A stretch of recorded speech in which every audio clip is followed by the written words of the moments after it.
I'd be surprised if what we're going to talk about today is something that's been discussed in any of the classes and learnings that you've done, in any of the books that you've read, and probably in any of the discussions that you've had. And yet it's something that is so important to understanding change work, healing work, just to knowing yourself. And that is, what is the difference between my unconscious or subconscious mind and my soul? Now, for me, it was kind of a murky area because our unconscious mind or our subconscious mind runs our body. It has all this information for us. And yet my soul is where I feel like I get my answers from. And it's a whole fulfillment of who I am. And so we muddle our way through learning and therapy and releasing emotions and putting in the change work, and we throw around the words soul, my unconscious mind, this, that, and nobody ever seems to take the time to actually consider the difference between the two. And so that's what I want to talk to you about today. I've actually had to put some thought into it myself, and I've got some notes, so I hope I can do this in an engaging way. But who doesn't want to know more about themselves and how their mind, body, soul, unconscious mind, and it all comes together to create who we are? And if we understand who we are, then we can become a better version of ourselves and what we want to be. So the first thing that I thought of was that the unconscious mind holds the blueprint for perfect health. It runs our body. It knows our habits. It knows our memories, our beliefs, our emotions. And it runs all our automatic patterns that make us who we are, taking in our information, just deleting it, distorting it, generalizing it. And it all has that information inside of us. Now, our soul, on the other hand, is like an eternal essence. It's the part of us that was here before this lifetime, and it's going to go on and exist after this lifetime. So our soul is a lot more enduring than our unconscious mind, which is just here for this lifetime. It keeps the body focused. It keeps the body on track. It knows how to breathe us. It knows how to store our memories. Whereas our soul, it's here focused on love, growth, connection, evolving into something different, better than we already are in this lifetime.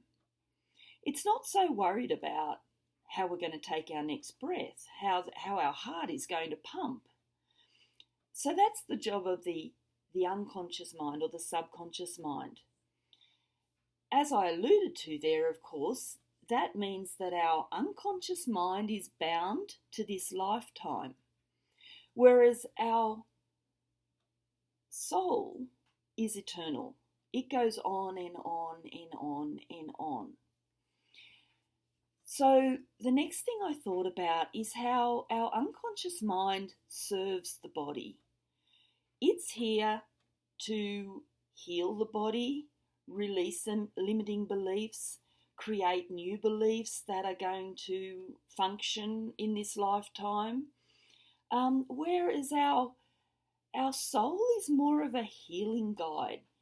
It leads you, it nudges you to higher potential. It's that spirit within that says you can do this, you can have whatever you want by bringing love and light and healing into your life. Like the unconscious mind is like a vast memory bank. It's got all your operating system. I like to say the blueprint of perfect health. That's all in your unconscious mind. We have a timeline, which is another story, or another subject altogether. But within that, your unconscious mind is storing all your memories. And on that, it's creating patterns to run and things to run your body, to run your life, to engage your self to do things that are going to keep you safe and going to keep you on track in life. The soul is very beyond programs and memories. It's infinite. It's divine. It's pure consciousness. It's all that is. If we can tap into our soul, then it's not concerned with how our heart is beating, how our body is breathing, what memories we have from when we're 3 years old. Our soul is all that is. It's the essence from higher source, or I would say God, but other people call it different things, and that's great too.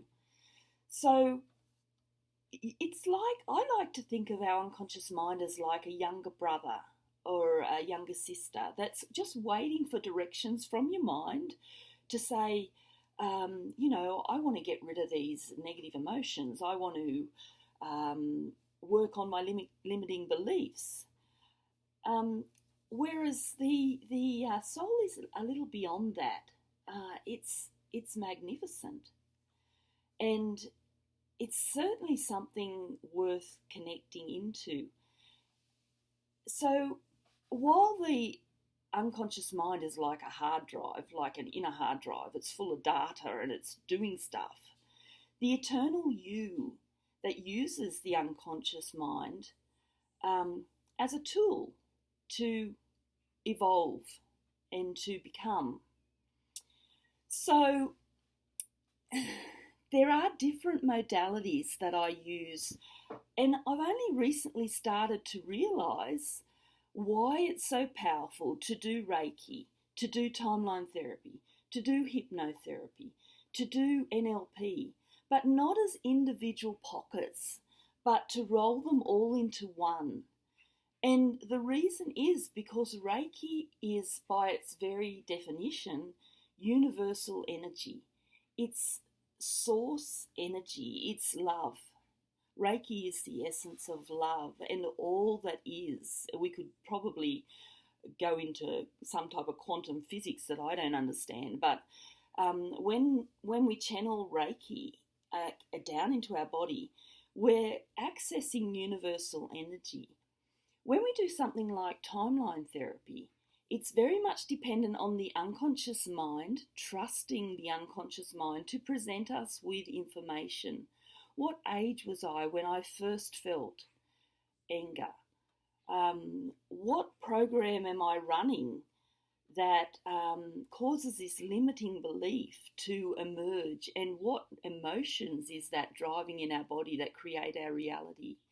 So that's very much tapping into the unconscious mind that's storing all this information for you. Hypnotherapy, once again, is a meditative state, a trance-like state where we can tap into our soul, into our universal energy, wisdoms. And NLP, of course, we could say it's a study of the mind. It's how we take in information and then we delete, distort, generalize, and we push it back out at the world. And it can totally change our life. Having this toolbox allows me, when I'm working with people, is not to rely so much on the client or the person actually trusting themselves to tap into their unconscious mind, because you can say to people, what age were you when you first felt this emotion? And they'll look at you and go, how would I know?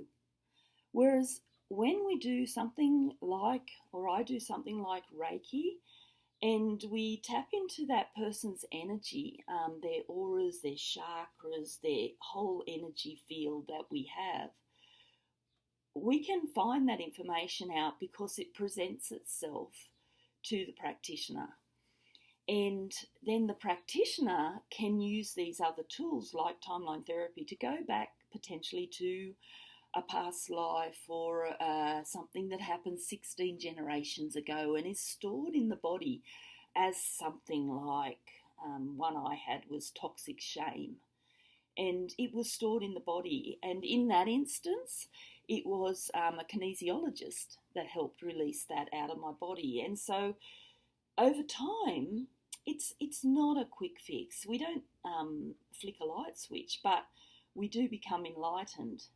And if our focus is like a laser instead of a light bulb going off everywhere, we can get to the bottom of things that we wouldn't have otherwise ever considered, and we can generate or operate on a level of love and gratitude, understanding, universal wisdom, and it's really, really powerful. So if you've got any more questions about the difference between the unconscious, subconscious mind or the soul, if you want to know more about NLP, timeline therapy, Reiki, hypnotherapy, I've dabbled in other modalities, but they're the main ones that I have an understanding of. And you know what? I may or may not have the answers because there's always more. There's always more. There's always more.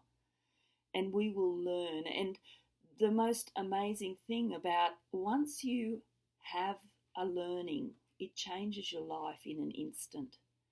And you rise your head above what you've previously considered. And once you understand, once you see, once you hear the truth of things, life is never the same again. But it's a wonderful journey and it's a wonderful experience and it's always for good. Have a great day.